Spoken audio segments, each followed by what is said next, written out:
With 1,600 attendees, 40 sponsors, and 3 tracks, Build It, Break It, and Bring It On, Shmoocon is the premier conference for hackers and security professionals.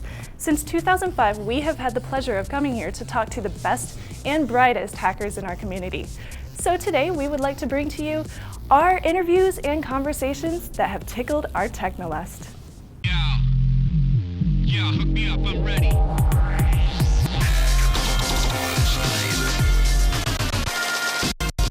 This episode of Hak5 is brought to you by GoToAssist Express. Support smarter with GoToAssist Express. Domain.com, got a great idea? It all starts with a great domain, domain.com. And Dead Space 2, in stores now. I'm just like looking at this board, just thinking, what inspired you to make your own Bluetooth board? I mean, what was wrong with ones that you could buy off the shelf, right? Yeah, well, Bluetooth boards just didn't do what I wanted to be able to do. And in particular, they didn't do passive monitoring.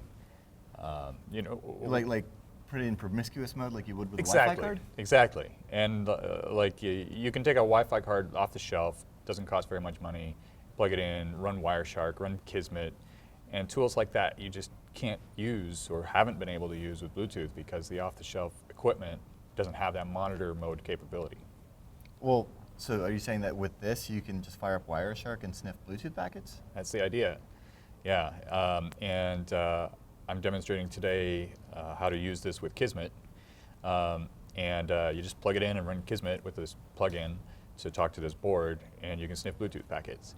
And how does that differ from Wi-Fi? I mean, are there the same kind of terminology? Do you still have like beacons and probes and stuff like that? No, well, there are different. I mean, did Kismet have to get rewritten for this? Only part of Kismet, and Mike Kershaw has created Kismet. It's been around for years, and it's a wonderful tool that a lot of people use. But in the last couple of years, he's created a plug-in framework, so that someone like me who comes along with some new device and wants to get it running with Kismet has a much easier task. All I have to do is write a little plug-in that tells Kismet how to talk to my device and how to display Bluetooth information to screen instead of displaying Wi-Fi information to screen. And it's all integrated into Kismet. It has Kismet's logging built in. Mike and I are working toward having the GPS logging built in, so that he's working on abstracting that so that any plugin that you have like this or anything else into Kismet will automatically get that GPS tracking. For like war driving? For war driving Bluetooth, exactly. I mean, I just went war driving Bluetooth the other day with this and picked up like 90 devices on an hour drive. That's really interesting because Bluetooth devices have basically a BSSID, or not a BSSID, but what is the name, what's the term for that? Is it like a MAC address? They have a Bluetooth device address, mm-hmm. BDADDR. And that's unique for every Bluetooth device. Right. So you could potentially, with the GPS and whatnot, with enough of those, you could put up spots where if the same person passes by them, you could track them with that. Right, absolutely. And it's kind of similar to the way we're used to doing war driving with Wi-Fi, except that in that case, you're usually mobile, looking for fixed stations. Right, yeah, rather and than with put some base Bluetooth, stations. the model is different because the stations tend to be more mobile. So Right. you might be a fixed station looking for mobile Because devices. we've all got these Bluetooth radios in our pockets. Our cell phones are just, if we've got it turned on, are they broadcasting? I mean, well, before I even get to that, what was wrong with just, finding, the least expensive Bluetooth adapter you could, or there had to be like that special model number that you could get from China or something that had the chip that could go into promiscuous, right? Well, that's been kind of the holy grail in the Bluetooth hacking community for years. A lot of people were working on trying to figure out how to hack dongles, how to hack an off-the-shelf adapter into doing things like monitor mode. And there has been some limited success, but there are technical features of Bluetooth that make it fundamentally difficult, if not impossible, for an off-the-shelf device to be used for passive monitoring.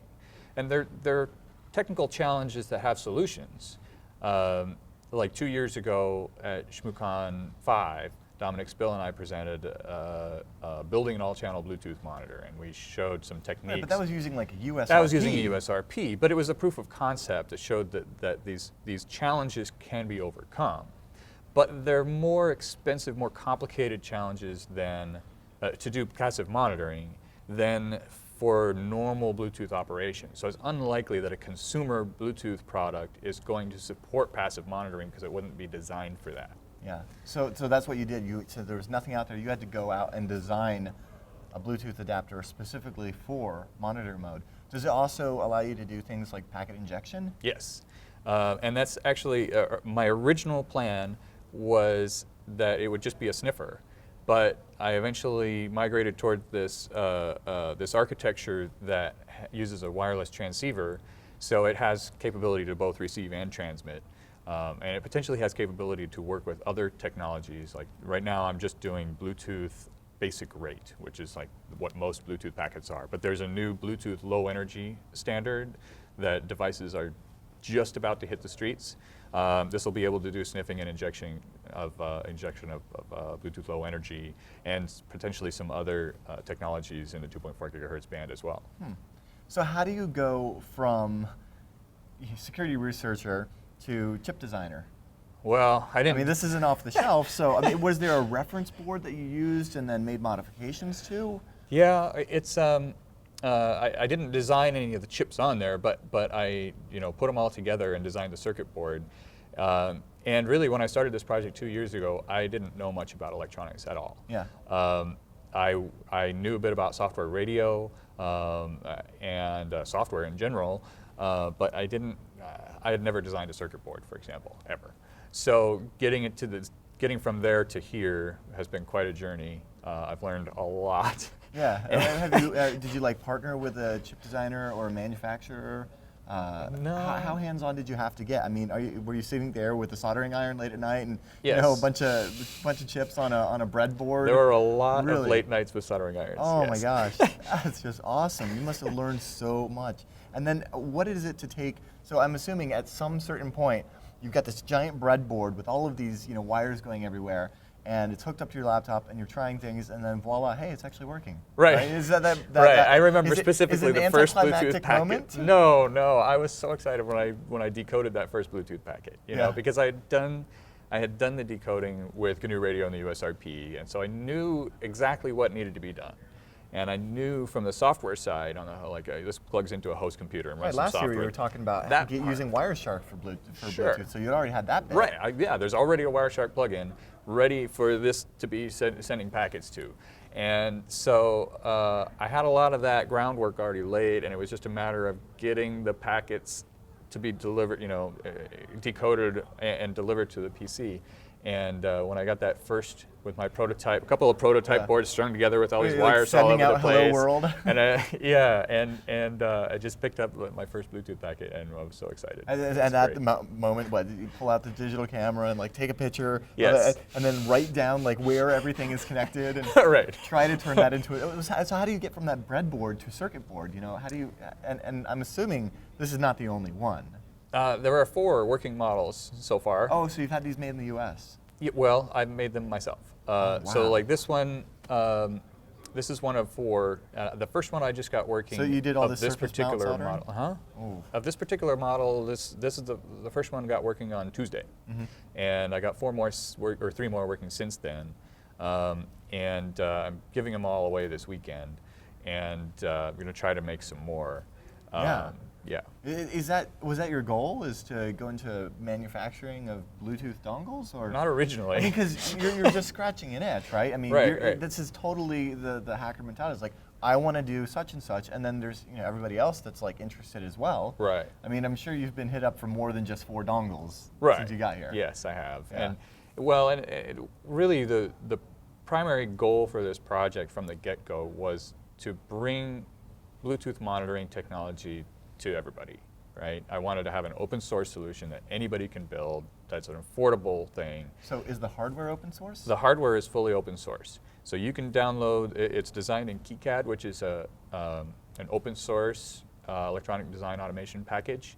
So it's entirely designed in KiCad, and the software is completely open source, and the hardware design is open source. You can take this So thing, you can modify it, you can get your own boards manufactured, or you can manufacture them yourself. I could go over to DigiKey or Mauser or whoever. Yep. And you can get all the parts that are needed for this from one of those places, and assemble it yourself. But I know that there are a lot of people who don't want to necessarily go through that effort and do all the surface mount soldering and acquire the tools to do that. So, and especially to build one of them, it must be pretty expensive to buy these chips and all of the transistors and everything that you need one by one. Right? A little bit, yeah. I mean, the build cost on this one alone, not to even think about all of the R&D that goes into it, this is probably a really expensive chip. It's not as expensive as you might think. I mean, not counting extra parts that you need because you mess some up or lose them, not counting some of the tools that you'd need for this kind of surface mount soldering, which aren't that expensive, but not counting that stuff. If you're just looking at the cost of the board itself and all the components, it's under $100 to build a single unit, and of course costs go down if you build more than that. Is that JTAG on there? Is that what that is? Yeah, it's a JTAG interface for debugging and programming. There's also an expansion interface that I intend to. It doesn't do anything yet. Is that for an SD card? Right No, that is for serial programming. Oh, okay. I have a little programmer that has these little pogo spring-loaded pins that you can push up against that and program it. Nice. In the future, in the near future, I'd like to have a USB bootloader so that you can update the firmware just by plugging it in Does over it USB. use something like Red Boot? Right. Or how do you flash this guy? Well, you flash it today. You have to have a serial programming device of some kind, and it works with like a $15 part that you can use as a programmer. So how do you even go about building the firmware for this? Well, this is the microcontroller on here is an ARM Cortex M3, and so there are good open source tools. I'm using a GCC toolchain to compile the firmware. And one of the reasons I went with this particular model of chip is that there was an open source USB driver written for it already. So, well, what about the Bluetooth stack? I mean, the Bluetooth is entirely my code, but for the most part, I'm doing all the complicated Bluetooth stuff on the host computer that this is connected to. Okay. I'm tuning the radio, and I'm telling its demodulator to try to decode Bluetooth bits, and then just having it stream bits to the computer. Because it's not like this guy is programmed to, hey, you are a headset, associate and do this. Right. Yeah. Now, in the future, it might be possible to have more sophisticated firmware options that do stuff like that. But for now, for passive monitoring, all I have to do is tune the radio and then stream bits into the host computer, and then use software tools that I already have. Okay, so Wireshark, perfect for for sniffing already. So that's taken care of. Right. Talking about Kismet, that's great for identifying hosts, enumeration, if you will. But what about for is there like a I don't know, like an aircrack NG kind of equivalent? What about the injection, and are there tools that are designed to say, oh, this is a headset, do this kind of Not so much yet, but I'm hoping that the availability of the software or hardware platform like this will enable more software of that nature to come out. I mean, there are some interesting tools that you can use with like the BlueC stack in Linux that allow you to do a lot of that kind of stuff, but they all presuppose that you have prior knowledge of the address of the device that you're trying to target, and that's been the missing link, is that there's never been any way to passively discover non-discoverable Bluetooth devices. Right, all of the tools that I've ever played with, the ones that come with Backtrack and stuff, they were only ever able to find my phone if I put my phone in that mode where it was searching for other devices and broadcasting out. So you're saying that even if your Bluetooth isn't set, you've got Bluetooth on your phone, but it isn't set to discoverable, you can still discover it? We can discover it with Ubertooth. Ooh. Yeah. So that's like, the whole oh, I turned off broadcasting my SSID, now my access point is safe. Right. Not so much. Right, exactly. And it's taken 10 years for because the hardware this wasn't there to become available, which just drives me nuts. I mean, I can't believe that we've gone that long Well, without it's the having same thing this with simple GSM. tool. You're just starting to see Right. GSM hacks now. Exactly. Where if we had the hardware, like those Motorola phones, you know, recently that we heard from CCC about, Right. It had those, you know, been readily available to everybody with the drivers and everything, we would have been hacking GSM 10 years ago. Absolutely. Instead of just TLS doing that. Right. Yeah. So, I mean, even just that one tiny little function of just being able to identify, discover non-discoverable Bluetooth devices and get their address. That right there is That worth is so much. huge, You because then you can take the existing tools for regular Bluetooth dongles and actually do useful things with them and test those Bluetooth devices in ways that we already know how, as long as you can identify them. Yeah, total violation of privacy, but you could imagine some sort of marketing company loving to, in a shopping mall, put little, you know, modules at the corners of all of the different like intersections and stuff in front of all of the stores, and then you could have a beautiful readout of where people walk, and you'd have a heat map and stuff, and you could, you know, there are actually some companies already doing that. That's yeah, that's a little shady. But okay, so what about like the injection side? Have you done any fuzzing, like? No, I haven't done any injection at all at this point. Okay. I've totally been focused on getting the hardware done and working on sniffing. I've done some rudimentary transmit tests so that I know that it's capable of transmitting, but I haven't. What about like association? Anything? No, I haven't done any like real communication. So still real early research. Right. Well, how can people get involved? Like get the tools and build the parts and whatnot. Well, there's a project site at ubertooth.sourceforge.net, and that's where all the design files, the open source hardware and software, everything is there that you need to get started. And then also, I'm trying to make it available for people who don't want to build their own boards. So I'm starting this little company called Great Scott Gadgets, and I'm going to try to do an initial production run here really very soon, where I can get some boards built for people can buy. Yeah. How far along are you with that? Well, I've just today launched a Kickstarter site on Kickstarter.com, where you can pledge to support this project, and essentially it's like a trusted third party to take pre-orders. Right, Kickstarter's pretty cool. Yeah. About that. So when there's enough interest, then you'll have the capital to go and have that first run done. Right. So I have a 30-day period starting today at Shmoocon and ending at the end of February. And so if we're able to get enough support to meet the pledge goal, then I'll be doing a production run and getting a whole lot of people some boards. So have you already talked to a PCBA? I mean, do you have like an MOQ to work with? Or I'm sorry, would you talk to? I'm getting a little too geeky for the show now. Do you have a? Is that possible? Have you already? Well, we can start talking about like packet injection all day long, and it'll follow. We start talking about a PC board assembly in Hong Kong and minimum order quantities and FOB Shenzhen and anyway, because I'm interested in that kind of stuff as well. So are you that far along in the process? I'm just starting to explore those options. Isn't that fun? I have some referrals, Yeah. but I don't have I don't actually have a vendor selected yet. Yeah.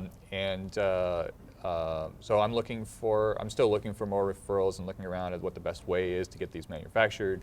Obviously, step one is getting the board done and proven. Yeah. And step two is getting some help with funding the run.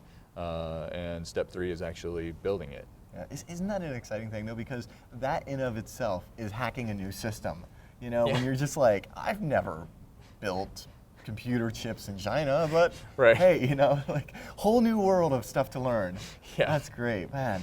To go from security researcher to chip designer, and is this your first like hardware project that you've built on this kind of scale? Oh, absolutely. I mean, when I started this project, I had never designed a circuit board at all, and I mean, were you done with soldering at least? I was somewhat competent at soldering, Okay. but I had never surface mount soldered an IC either. before. I'd never designed a circuit board. I'd never really done any digital circuitry at all. And I just had no idea what I was getting myself into. But I got involved in a lot of other smaller projects along the way that really helped me learn. A lot of little microcontroller projects and other electronics things, and just read a lot and did a lot and talked to people at cons who were doing how do you interesting even get hardware started? things. Like, Well, you know, there are a lot of, I was inspired by a lot of people who do hardware hacking, like Travis Goodspeed and Amanda Wozniak. And I mean, there are people who have come to these HackerCons and really showed me over the last few years how much can be done with a little bit of effort in the hardware world. And there are so many of us who have, you know, pretty good software knowledge, but don't have the hardware experience or just haven't made that leap to try it out. And I think I'm really kind of astonished that I was able to come as far as I was I'm really kind of astonished that I was able to come as far as I was in 2 years. Well, yeah, because now you're a double threat hacker, you know? Right. Hardware and software, look out. You know? There's some social engineering in there. And you know, making that leap actually isn't that hard. Well, sure, you have to learn some stuff, but you know, you're learning new stuff about software all the time anyway, and it's just learning new stuff about hardware. And you can accomplish a lot. That totally tickles my technolist. I mean, that is just one of those things that just, you know, it's so neat.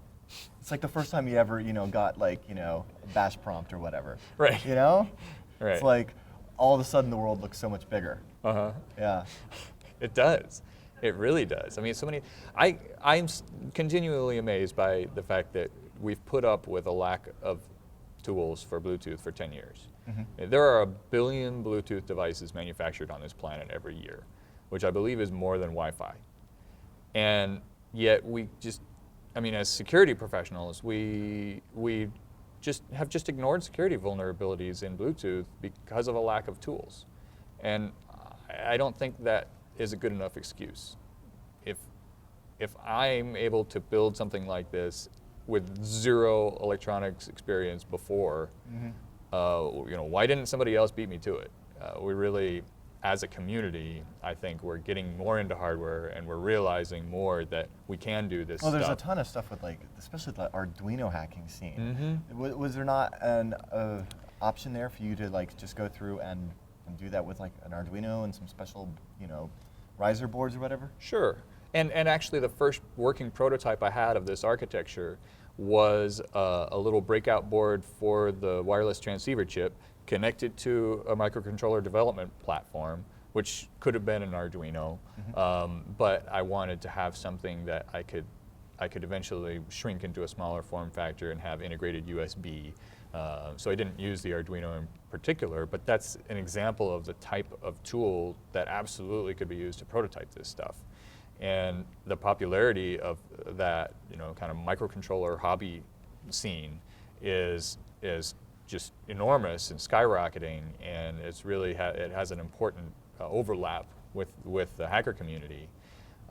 People there's a growing number of us who are kind of in both worlds, and it's a really exciting place to be. So, right now, sniffing. Right now, you've got, you know, you can home make them however you like. Going into manufacturing, what's next? What do you see next for hacking Bluetooth? You know, the injection, the fuzzing. Well, my dream. I've given Bluetooth talks at Shmoocon for 3 years in a row now, and my dream is that I can stop, and somebody else will come up with some more exciting things with Bluetooth, the more exciting security research than I've ever done using my platform. Remote exploit on the iPhone. If I can help to enable, if I can do a little research of my own, that's great. But if I can enable a lot more researchers to be able to do this kind of work, I think that's what's really important. Bluetooth security has really kind of languished. There have been some improvements in the Bluetooth standards that have been made over the years that haven't really seen the light of day. And I think that's just because there hasn't been any market pressure to get them implemented.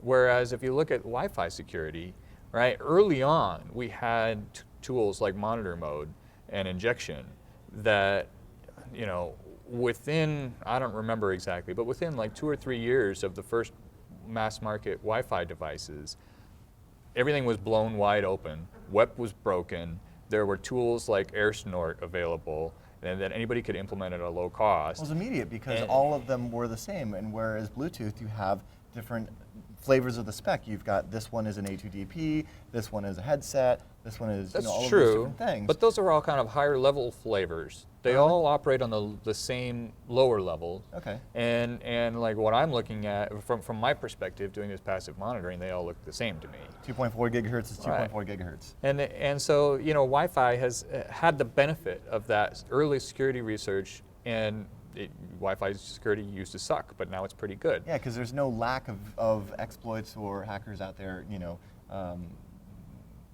that fancy playing with it, Right, right. And I think Josh Wright is a big proponent of getting affordable tools out there. And yesterday in the Zigbee talk, they were talking about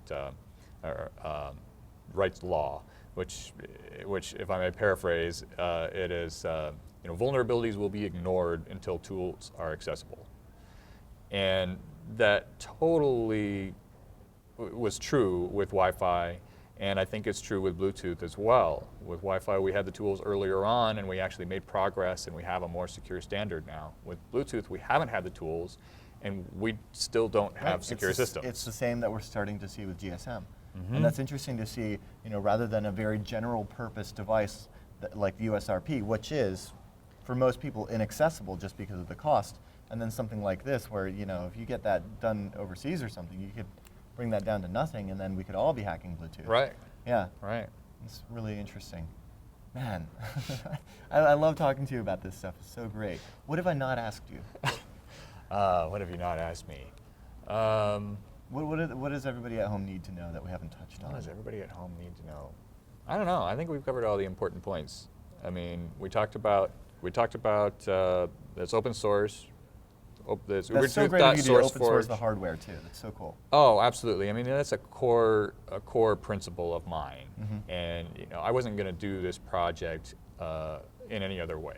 That was the whole goal was to make it open source. And now I'm trying to make it commercial as well. But that's secondary. Well, they can live together. I mean, as somebody that I in fact dabble with this stuff as well, and we even sell like stuff with open source firmware, and then on our site where it's like, hey, if you want to buy this device from us because you don't want to build it yourself, here you go. However, we actually encourage you, break out the soldering iron. Right. Here's the episode where we show you how to do it. Here's the where you can go and download the Squash FS files and all that.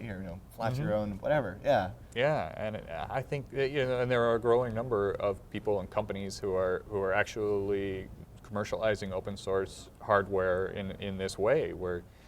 Arduino is a great example. It is. That's a perfect example. They're huge, and they've had so much success with the fully open source design.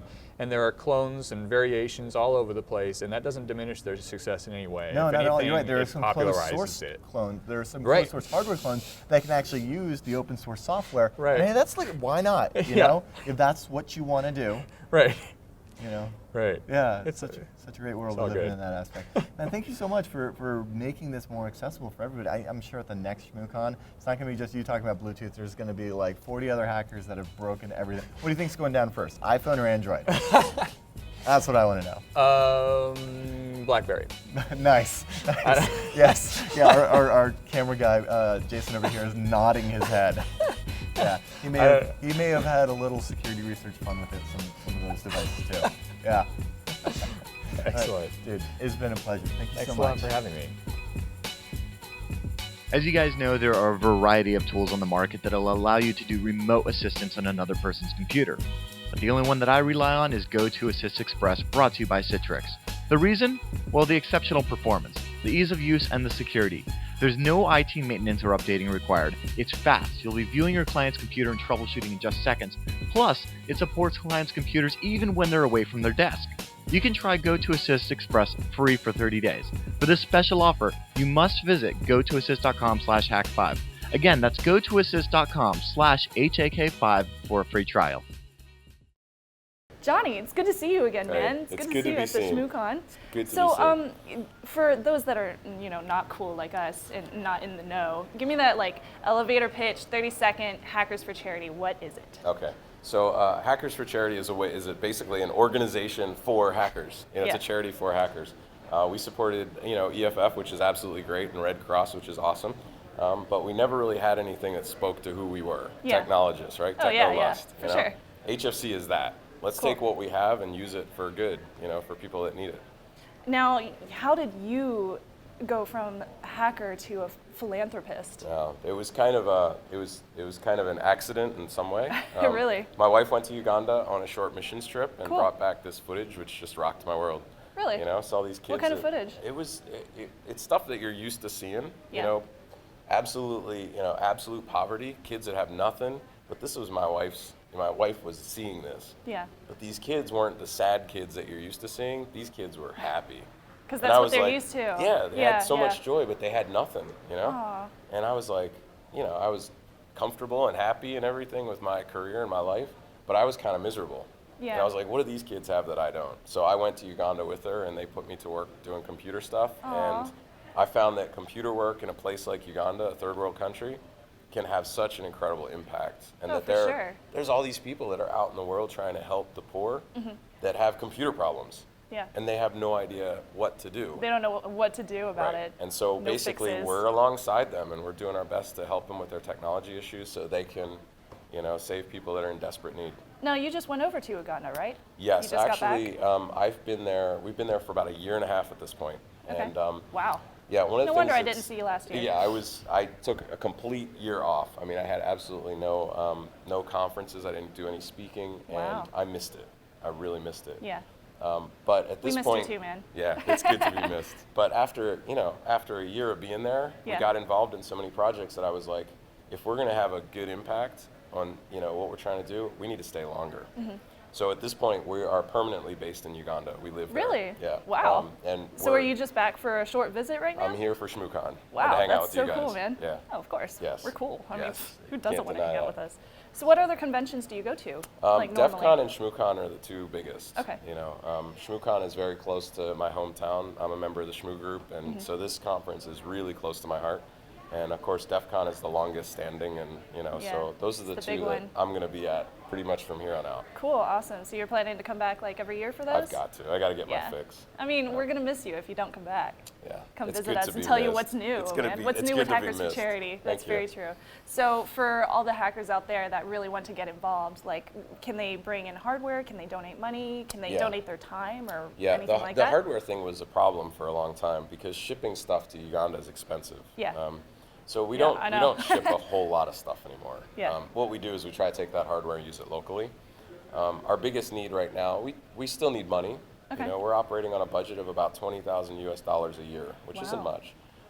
So we still need money, but right now what we need is we need volunteers to help staff Hackers for Charity. Okay. We're looking for pen testers and forensics people, and Cool. we need managers, we need a webmaster, we need accountants, we need people to help us build our organization because we've got some really big projects on the horizon.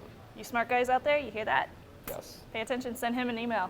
Yeah. Where can they find everything? Hackersforcharity.org is still our website. Okay. We have a slot now where you can volunteer and see what positions we have. And as we start staffing those, we have some really big stuff that we're going to start getting involved in. Sweet, thanks. All right. So- Thank you so much, Johnny. Hey, thanks. It's good to see you. You too.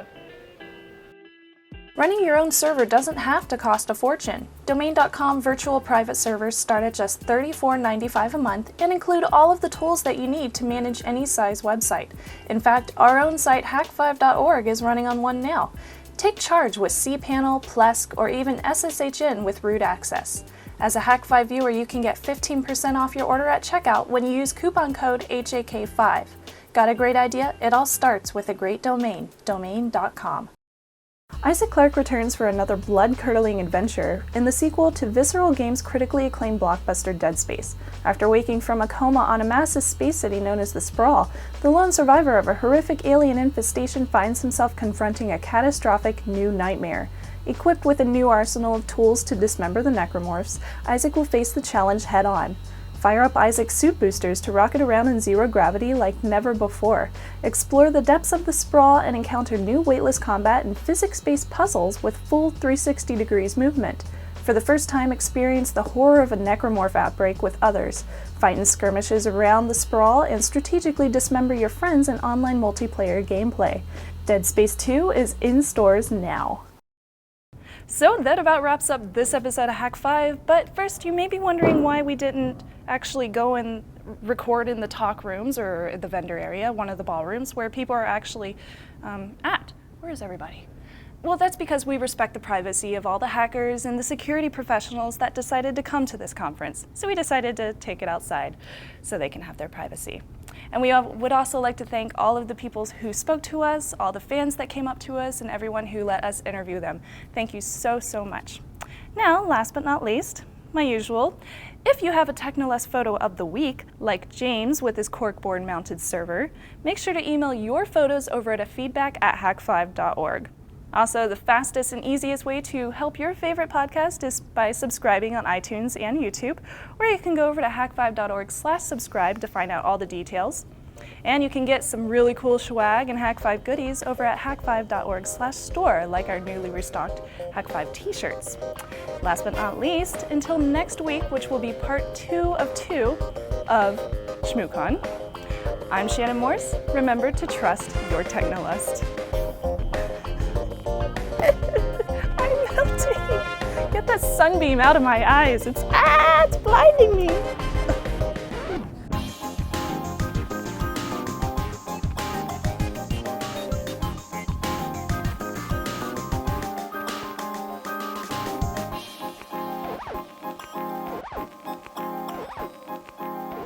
So today, we would like to present to you our favorite, no, not our favorite, damn it. Shmoocon is the premier conference. Build it, break it, and bring it on. Hackers are totally cool. Yay, I got it. Finally, I'm gonna go have a beer. And I was thinking about just making like 1,000 of these circuit boards and just handing out the bare circuit boards like as my business That card. would make a great business card. Holy shit. But I can't decide if that's a really good idea or a really bad idea. Network tap as a business card? That's a great idea. Well, yeah, but it's a throwing star.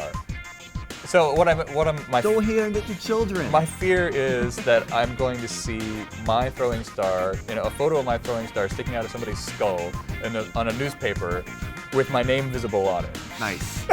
Are you kidding? Print that and put it on the refrigerator. You know? So we present to you the interviews and conversations that tickled our Technolust. And the guy's like, what's Technolust? What the hell's that? When you spend quality time with your router.